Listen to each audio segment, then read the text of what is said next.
Então, oficialmente, boa tarde a todos. Hoje nós estamos, então, começando o nosso último encontro do estudo da série psicológica, o estudo introdutório, e vamos falar um pouquinho sobre as técnicas sugeridas por Joana de Ângelis, dentre o que nós já ouvimos falar, de como ela valoriza a questão do amor, do autoamor, da prática do bem enquanto uma forma, uma ferramenta, inclusive de reequilibrar os tecidos do perispírito, muitas vezes com algum desequilíbrio.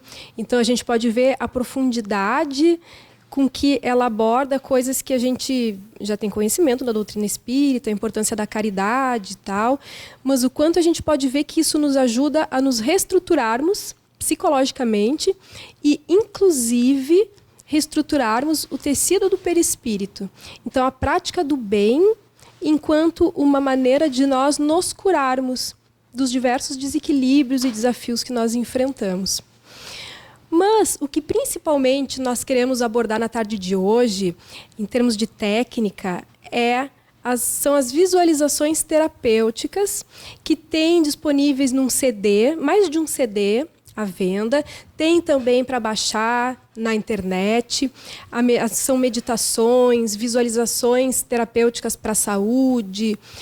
E nós vamos explicar um pouquinho como é que funciona isso e vamos fazer uma pequena prática também, para aqueles que, de repente, nunca tiveram contato. Acredito que a maioria até já tenha contato, já conheça, porque já vem estudando Joana há um bom tempo. Mas a gente vai fazer uma pequena prática também de uma visualização terapêutica. A gente sabe que as visualizações, elas provocam reações emocionais e fisiológicas no nosso organismo como um todo. Então, quando a gente observa, isso é muito interessante, quando a gente observa uma coisa, essa coisa vai provocar alguma reação em nós, com seus correspondentes processos neuroquímicos, etc. e tal. E quando nós imaginamos aquela situação, o nosso organismo reproduz a mesma coisa. Por isso que a gente tem, agora em termos de psicopatologias, no estresse pós-traumático, aquela coisa da pessoa ficar revivendo a dificuldade e tendo os sintomas da dificuldade. Eu atendi em hospital psiquiátrico um tempo atrás, um caso bem sério. Ele era cobrador de ônibus aqui em Porto Alegre e ele sofreu 3 experiências de assalto muito traumáticas, assim, e na última ele acabou se afastando e ficando encostado pelo INSS e foi para tratamento e tal, e demorou um tempo para conseguir se reestruturar. O que acontecia com ele? Ele teve a vivência traumática e aí ele ficava depois, ele não se machucou, ele tomou um susto muito grande, mas depois ele ficava revivendo a cena. Ele estava seguro dentro da casa dele, sentado, assistindo televisão, e de repente vinha uma descarga de adrenalina. E de repente vinha uma crise de pânico, como se ele estivesse de novo diante do ladrão. Mas não tinha ladrão ali, não tinha nada, mas ele tinha aquele ataque. Eram ataques de pânico causados pelo estresse pós-traumático. Então, a gente pode usar esse mesmo funcionamento da nossa mente para o bem. Se nós conseguimos inconscientemente provocar essa distonia a partir de uma situação muito forte, de uma vivência traumática, teve o trauma e depois fica tendo aqueles sintomas de descarga de adrenalina, etc. e tal, a gente pode também provocar reações emocionais e químicas benéficas, saudáveis, harmônicas. Então, nós temos hoje muitos estudos mostrando a eficácia da meditação, por exemplo. O quanto estados de relaxamento oportunizam melhoria no quadro geral da saúde. Mas o que alguns pesquisadores têm observado é que não só o relaxamento, mas o relaxamento mais um processo de imaginação, de visualização, vai provocar alterações mais profundas. E é isso que a Joana de Ângelis vai oferecer como técnica, que hoje a nossa ciência vem se aproximando cada vez mais. Mas eu gostaria de compartilhar com vocês o caso do conhecido tio Nilson, para a gente refletir. Tio Nilson, para quem não conhece, foi aquele senhor que fundou a Mansão do Caminho, junto com o médium Divaldo Franco, irmão do coração dele, desencarnou há pouco tempo. Né? Mas muito tempo antes dele desencarnar, que ele chegou a uma idade bastante avançada, assim como o Divaldo, ele estava com 72 anos, não lembro bem em que ano foi, mas já faz um bom tempo. E aí, vejam bem, ele já estava debilitado porque ele tinha feito uma cirurgia de próstata, se recuperado, e uma cirurgia cardíaca, onde ele tinha colocado 5 pontes de safena e mamária. E aí, o que aconteceu? Ele estava ainda meio debilitado, se recuperando, e apareceu um câncer de próstata, com 3 metástases ósseas. Aí, para quem é da área da saúde, a gente pode ter uma vaga ideia assim do prognóstico, não tão vaga. Um prognóstico bem complicado, assim, né? Os médicos orientaram ele que, fazendo quimioterapia, ele duraria uns 6 meses. E aí ele começou a se questionar se, de repente, não valeria mais a pena ele ficar 3 meses sem quimioterapia, mas fazendo práticas de meditação, de visualização terapêutica e tal, e foi o que ele optou por fazer. Mas eu quero deixar bem claro, nós aqui não estamos fazendo a recomendação de se deixar o tratamento médico para fazer visualizações terapêuticas, é claro que não. Eu já passei por muita coisa na família, de câncer na família também, e a gente sempre optou por juntar as duas coisas. Quimioterapia, se necessário, porque a gente tem uma certa resistência, né? Muitos de nós, às medicações, aos tratamentos, e os tratamentos eles vêm também como uma ferramenta da divindade para que nós possamos nos trabalhar, nos recuperar. O importante é a gente poder sempre olhar para aquelas razões que nos levaram a adoecer. O que é que eu preciso mudar em mim? O que essa doença está me mostrando? Certo? Mas dito isso, assim, no caso dele, ele optou por fazer dessa maneira. E foi nessa ocasião que a Joana de Ângeles traz para o Divaldo essa técnica das visualizações terapêuticas. Como o Divaldo era muito próximo dele, ele não se sentia à vontade para fazer a condução daquelas visualizações, então um amigo deles ficou fazendo isso todos os dias. Então, todos os dias, durante 1 hora, o tio Nilson fazia as visualizações terapêuticas, que em seguidinha nós vamos dizer como é que são exatamente. Olha só que interessante. Em 1 semana, as dores diminuíram. Na segunda semana, a respiração dele foi melhorando. E na 3ª semana, ele fez o exame do hormônio prostático, e aí o ideal é menos de 4 o resultado. E ele estava com 7 depois da cirurgia. Em menos de 1 mês, apareceu 0,1. Olha a diferença, todo mundo. Olha só a diferença. E aí depois foi os exames mensais, foram aparecendo, ele 0,1, 0,3, exame dos ossos, e todos os pontos de metástase óssea desapareceram. Ele fez uma nova biópsia e deu negativo. Quem não acredita, pegue um avião, vá lá na Mansão do Caminho, aproveita que o Divaldo está encarnado, e aí vai poder verificar as situações, os laudos médicos e tal, porque aqui nós não temos esses recursos, mas assim, olhem só a grandeza da coisa. Foi um processo de cura bastante complexo, né? Então, só que claro que fechou 1 ano, ele estava perfeitamente recuperado da saúde. Ele também acabou encontrando uma mudança interior muito grande nesse processo de interiorização, né? Diz o Divaldo que ele era de um temperamento, não o conheci, que era de um temperamento muito forte, muito fechado. E essa mudança interior, esse trabalho que ele foi fazendo com ele mesmo, a ação da espiritualidade amiga através dessas técnicas, é o que foi possibilitando esse processo de cura. Então, às vezes, quando a gente acha que não tem, vejam como a gente tem recursos que nós não conhecemos.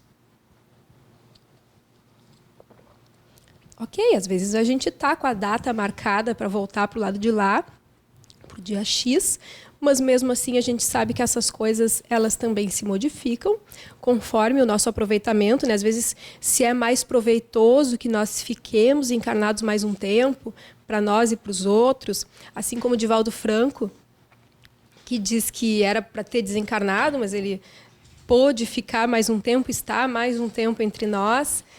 né? Assim como se a pessoa tem merecimento, às vezes desencarna antes para ser poupado de alguma dificuldade que viria a enfrentar, mas como não precisou, então desencarna antes. Então, para a gente também ter essa dimensão, né? Às vezes desencarnou antes por merecimento. Tem um livro, esse livro que eu estou falando, ele não diz que é o Chico, mas é. Se vocês forem ler, é isso. Conta a história de um médium, etc e tal. E aí vocês vão ler, vão ver que é toda a história do Chico Xavier, só que aí com riqueza de detalhes do lado de lá, sabe? É bem legal. Então é isso, né? No caso do tio Nilson, ele teve então esse merecimento de obter a cura e foi através dessa técnica. Todos vocês conhecem a técnica da visualização terapêutica? É basicamente assim, ó. A pessoa escolhe um lugar tranquilo, né, para poder fazer uma meditaçãozinha. Não é muito extensa, no caso dele, ele fazia 1 hora por dia, mas algumas duram 20 minutos, 30 minutos. Ficar numa posição confortável ou sentado confortavelmente, alguns preferem ficar deitados, só se sugere assim, que a pessoa relaxe, mas não ao ponto de dormir, certo? Para ter esse efeito. Algumas pessoas gostam de botar um CDzinho com a voz do Divaldo conduzindo a visualização terapêutica para dormir, não tem problema. Mas é com esse fim assim de mentalizar, de usar a imaginação, se orienta que a pessoa fique acordado para poder ter todo o efeito, né, que a nossa imaginação pode proporcionar. Então fica numa posição confortável e vai fazendo um relaxamento corporal, né? A gente vai fazer aqui daqui um pouquinho. Vai relaxando as partes do corpo e depois imagina uma cena da natureza, né? Uma cachoeira, uma praia, um mato, alguma coisa assim, porque a gente sabe que essas imagens da natureza, elas nos relaxam. E nos relaxando, a gente também vai liberando substâncias no nosso organismo que vão transmitindo a informação para as nossas células de que está tudo bem. E elas também trabalham num ritmo mais tranquilo. Basicamente falando, é assim que funciona. Depois pode-se imaginar um contato com uma luz divina passando por todo o nosso organismo. Aqueles que têm um pouquinho mais de sensibilidade, muitas vezes conseguem até meio que visualizar o seu estado geral, por onde é que a luz consegue fluir, onde é que a luz parece que tranca um pouquinho, que daí é algum órgão que não está muito bem. Aí o que se faz? Se imagina aquela luz trabalhando, fluindo, até conseguir fluir, né? Tem algumas visualizações que a pessoa imagina o problema, né, na forma de alguma coisa, na forma de alguma pedra que depois vai jogar para o mar, e aí podendo se desfazer ou dissolver aquele problema. E aí depois voltando ao estado normal.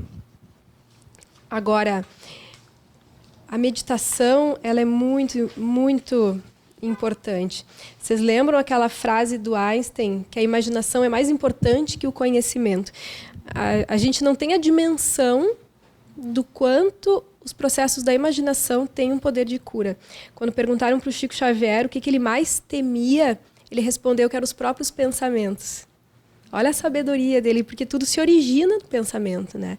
Tudo que a gente cria se origina no pensamento, numa ideia, a tal ponto que a gente vai alimentando aquilo fica registrado e nós inconscientemente vamos em busca daquilo. Por isso a importância de mentalizar a coisa certa, né? Hoje em dia tem uma técnica, aí não é da Joana, mas só incluindo sim, assim, o quanto a nossa ciência acadêmica está buscando também esses recursos milenarmente conhecidos da cultura oriental, né?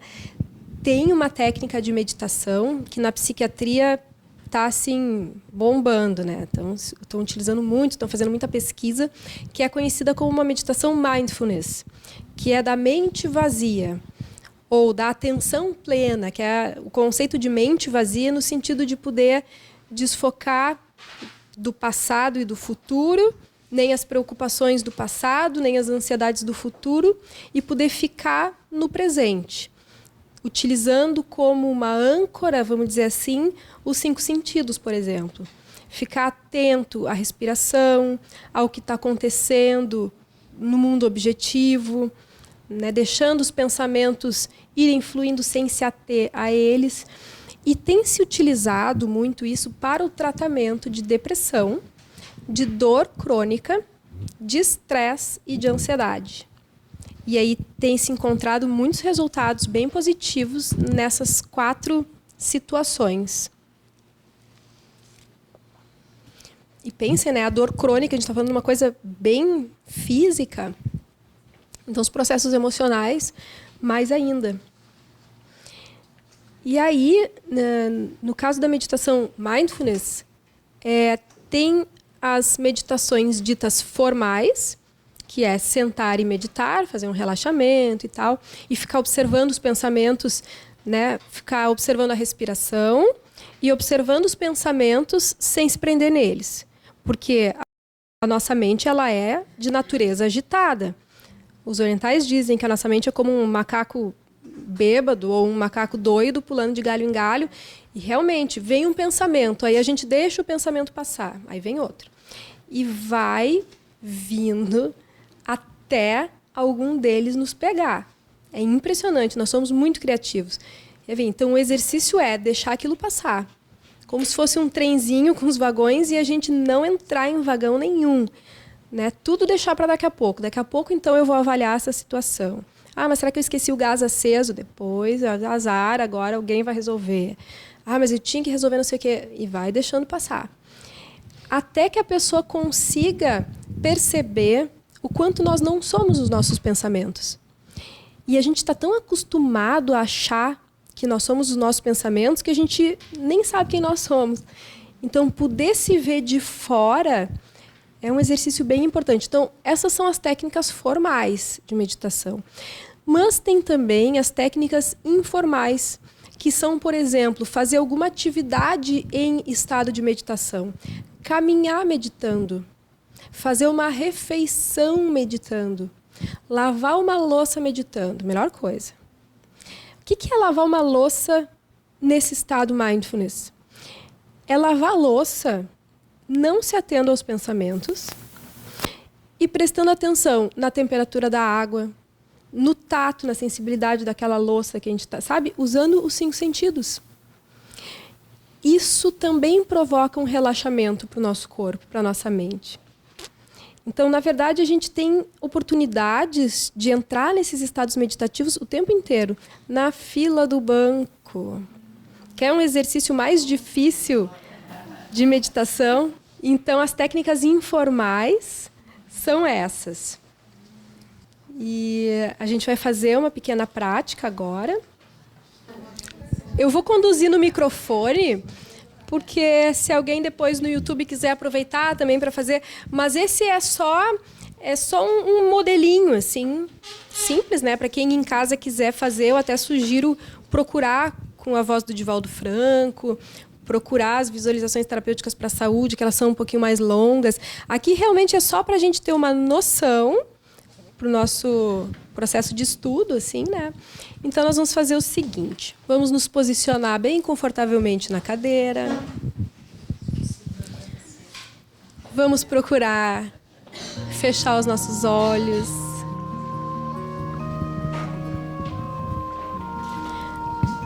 E observar a nossa respiração.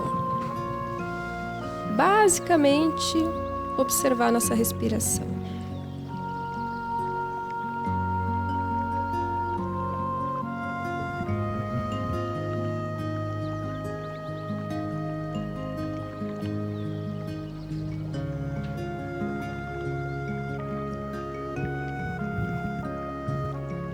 Vamos tornando a nossa respiração lenta, tranquila.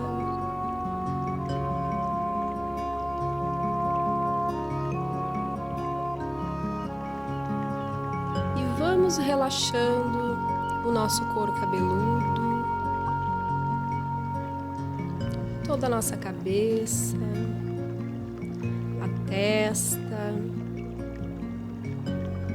face, soltando a mandíbula, soltando a língua dentro da boca. Vamos relaxando os ombros, pescoço, ombros, os braços, as mãos. Todo o nosso tórax, as costas, abdômen, os quadris, as coxas, toda a extensão das pernas, os pés, os dedos dos pés. Vamos deixando o nosso corpo relaxado. E todos os pensamentos que vierem, vamos deixando eles passarem.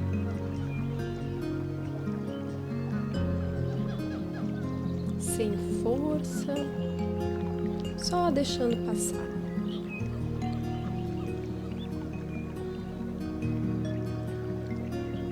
Vamos visualizar um céu no entardecer.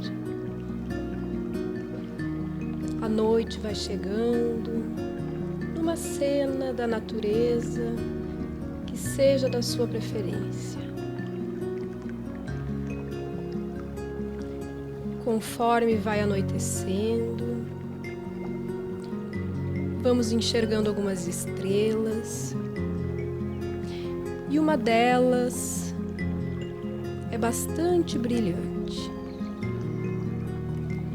Tão brilhante que nós nos fascinamos por ela.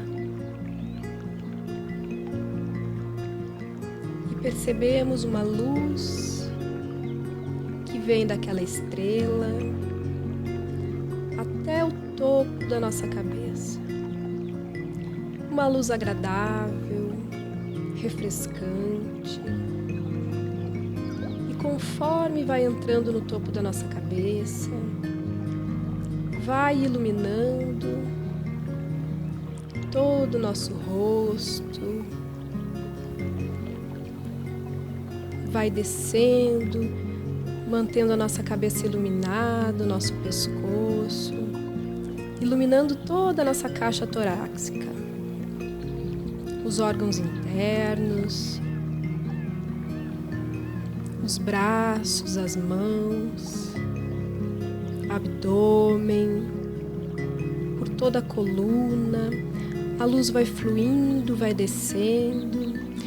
Se em algum local ela encontra alguma dificuldade, ela continua fluindo até dissolvê-la lentamente. Desce pelos quadris, pelas pernas, os pés.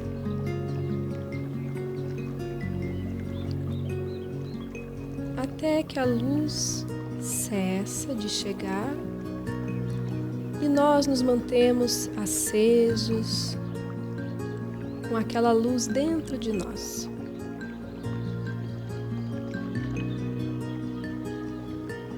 E aos pouquinhos, bem lentamente, nós vamos retornando, apenas observando os sons do ambiente.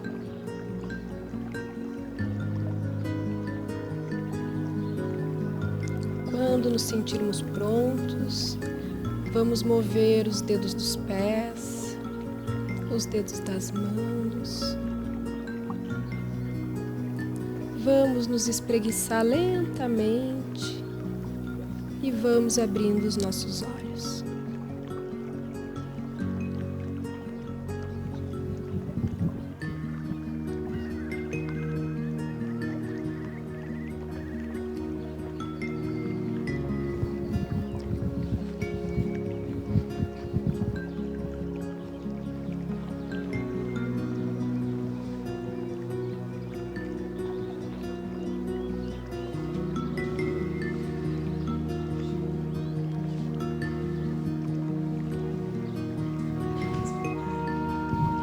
Deixa todo mundo voltar.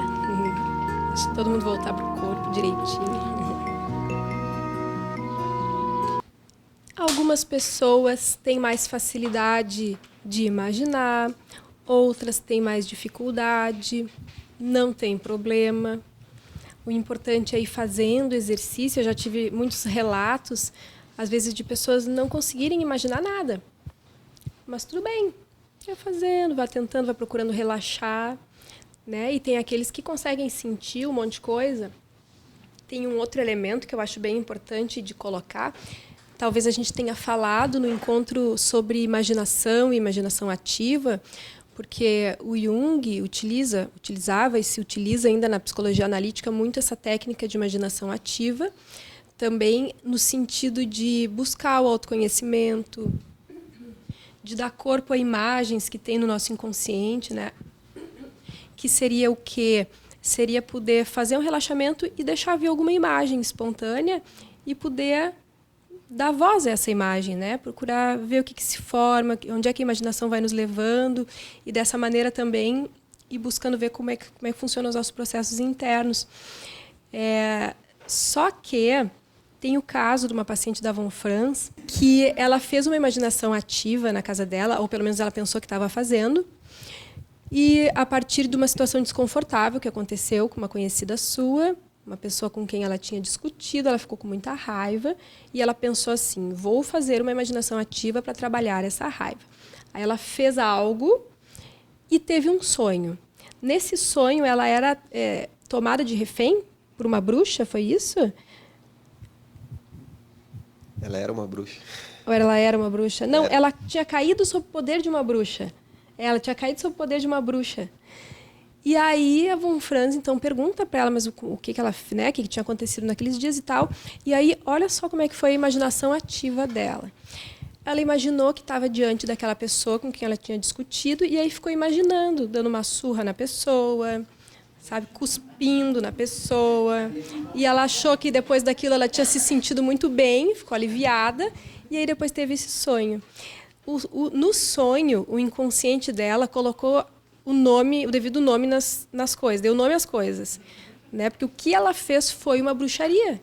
O que ela fez foi magia negra, que foi o quê? Ficar imaginando aquela pessoa e botando toda a carga negativa para cima dela. Então, como espíritas, a gente sabe que o nosso pensamento é uma energia, então ela estava jogando aquela energia ruim para cima da pessoa. E do ponto de vista psicológico, não é esse o processo. O que a gente buscaria numa imaginação ativa de verdade? Entender que raiva é essa, quem dentro dela estava com aquela raiva, por que aquela pessoa despertou aquela raiva, porque o problema não é a pessoa com quem ela brigou. O problema é a raiva. O problema é ela mesma. Ou o que ela faz com aquilo. Então, a imaginação ativa ela vai servir para isso, para a pessoa se conhecer. E não para ficar imaginando que está descarregando a raiva sobre o outro, até porque só o que vai acontecer é a pessoa se sentir mal e não vai resolver nada, né?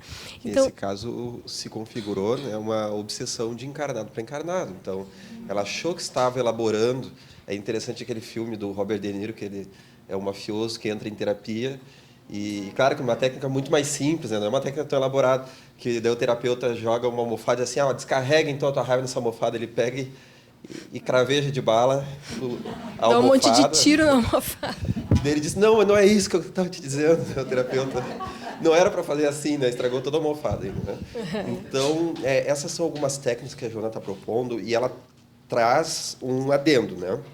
Ela diz o seguinte, isso não é espiritismo. Isso são capacidades espirituais que nós carregamos, que como espíritas precisamos usar as nossas capacidades meditativas, porque a meditação é uma capacidade, além das técnicas que existem de meditação, né? E ela, então, propõe meditações no livro Dias Gloriosos, no livro Vidas, Desafios e Soluções, sempre de forma para que no habitat espírita, no contexto espírita, melhor, nós possamos nos utilizar das técnicas de forma mais simples possível. Por causa que ela nos traz o seguinte ponto, além de Joson de Camargo, César Braga Said e tantos outros autores, além dos mentores espirituais, como o Carlos Torres Pastorino, na espiritualidade também escreve sobre meditação, e além das visualizações terapêuticas e todas essas imaginações ativas, todas essas técnicas, né? Desde a imaginação ativa, que é mais ativa, e a meditação, que é mais passiva, então, que são esses dois polos de concentração que a gente utiliza. Ela nos diz que nós temos que ter um cuidado muito grande com os mantras, com as técnicas, com aquelas questões que dizem respeito a outro contexto cultural, religioso, espiritualista, que, claro que faz bastante sentido, as religiões orientalistas, todo esse manancial muito rico, mas nem todas estão de acordo com o paradigma espírita. Cada uma traz algo dentro de um contexto, às vezes aquilo é bem-vindo, às vezes nem tanto, e às vezes o espírita pode fazer uma confusão diante daqueles conteúdos. Então, a pessoa é livre para praticar uma yoga, um tai chi chuan, uma prática meditativa mais ocidental, como a Michele propôs, dentro da questão mais científica, então, que está se buscando muito, porém, que saiba discernir o que é uma prática espírita ou não, né? Então, ela vai nos trazer que a meditação, assim como o Carlos Torres Pastorino, no livro Impermanência e Imortalidade, onde ele está ali como espírito já desencarnado, psicografando através de Divaldo Franco, um livro excelente, pois fala muito da imersão que nós estamos nos sentidos exteriores e que isso entorpece o espírito. Que só o estado de estarmos reencarnados em si já é uma grande provação para o espírito. É muito difícil, porque o espírito perde o contato com a realidade, que é a realidade da alma, que é a realidade de ser transcendental, ser imortal, e ele tem uma dificuldade de raciocinar, inclusive, com clareza. E técnicas estas, como a que a Joana está trazendo, entre tantas outras, auxiliam, então, o ser humano a transitar no corpo da carne, a clarear os pensamentos, a identificar sentimentos, além de outras tantas benesses, né, como até o próprio o preparo mediúnico, que há para a doação mediúnica, para a concentração, para a psicofonia, limpando aqueles clichês mentais, porque o médium psicofônico, psicográfico, ele não deixa de ter os seus clichês mentais, como o Divaldo fala, que ele tem os clichês das palestras dele, não é? E que ele precisa, às vezes, para receber espíritos como Manuel Filomeno de Miranda, fazer um retiro para limpar a mente e melhor captar a informação do espírito. Cada um pegue um doce. Nós vamos fazer uma técnica de meditação para comer o doce. Comer o doce nesse estado meditativo é poder experimentar o doce utilizando todos os sentidos, né? O tato, o olfato, a visão. Então, experimentem esse doce. E aí, depois de experimentar o doce com os sentidos, eu estou fazendo um pouquinho mais rápido para a gente poder dar continuidade à nossa conversa, mas isso é para ser bastante lento, assim. Aí, botar na boca. E antes de mastigar, aqueles que já mastigaram, apenas manter o doce em cima da língua, observando.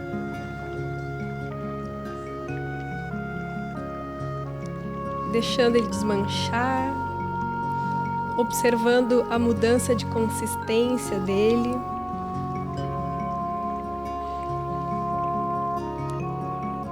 E depois de um tempo imaginando isso, que eu também estou apressando para a gente poder conversar logo em seguida, aí sim mastigar e depois engolir.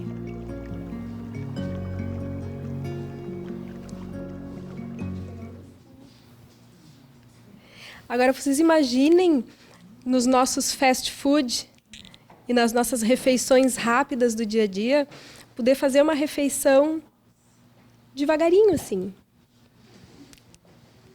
É apenas uma brincadeira, então, para a gente poder experimentar um estado mais meditativo e observando.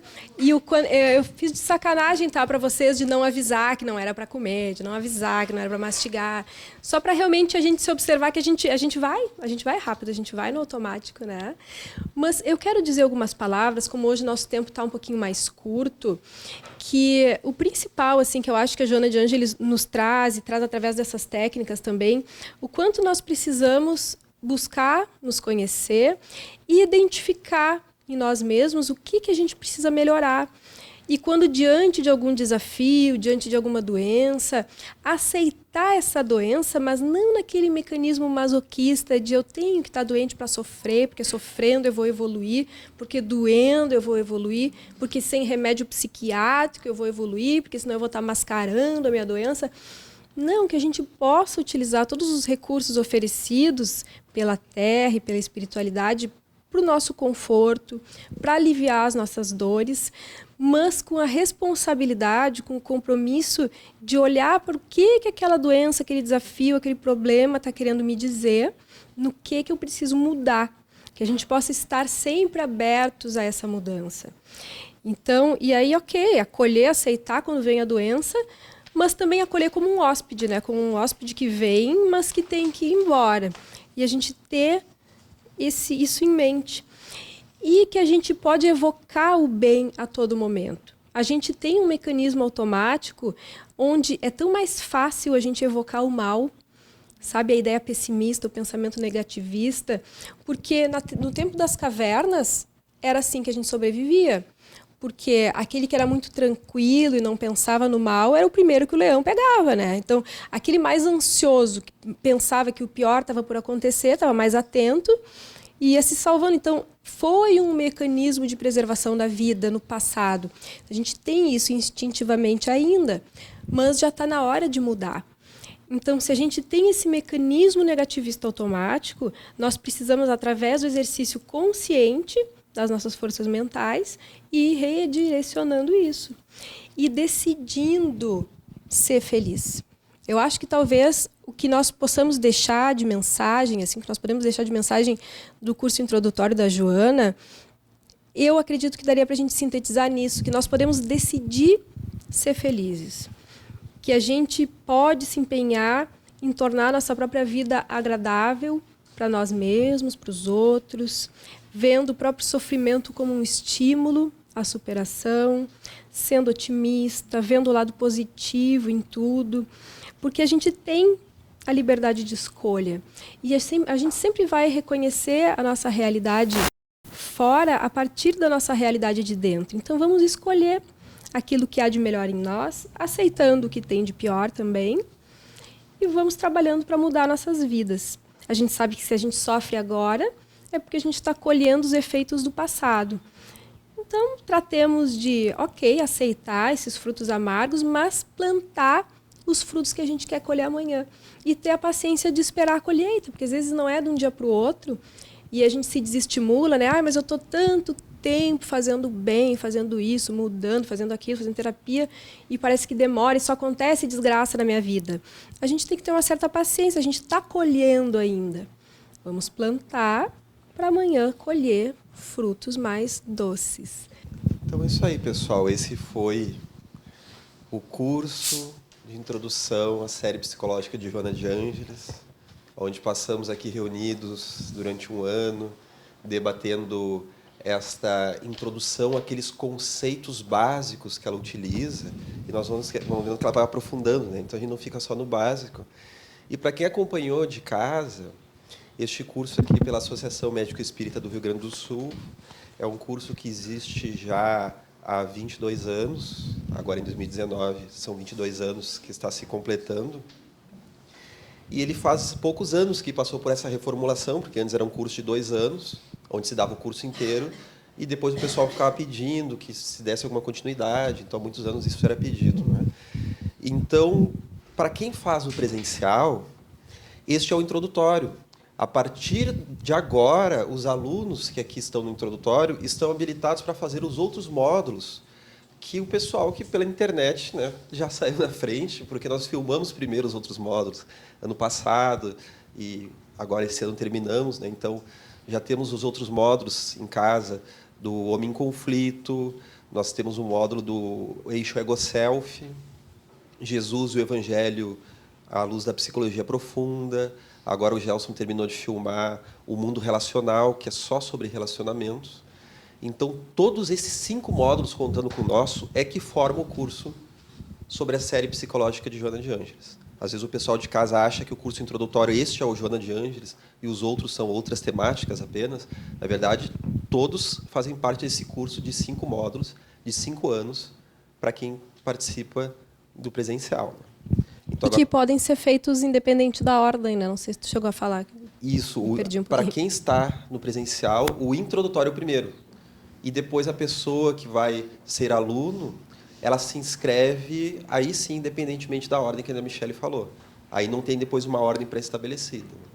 Nós estamos tendo este apoio, este carinho de muitas pessoas que têm entrado em contato com a Associação Médico Espírita, através, muitas vezes, dos comentários e também nos eventos que nós participamos em outros estados. Sempre as pessoas comentam como estão se apropriando, então, da obra da autora, porque o objetivo desse curso é munir ainda mais os leitores espíritas para melhor compreender e melhor se apropriarem deste manancial de recurso que é a série psicológica de Joana de Ângeles. Então, as pessoas do Rio de Janeiro, de São Paulo, como também de Santa Catarina, de vários estados, do Espírito Santo, tem o pessoal de outros países, dos Estados Unidos, Japão, tem pessoal de tudo que é lugar, né? Da Holanda, da Bélgica, do Chile, de Portugal, que tem deixado esse relato pela internet, e até os nossos colegas que têm viajado para as palestras no âmbito internacional falam de quanto os espíritas, a maioria dos brasileiros, né?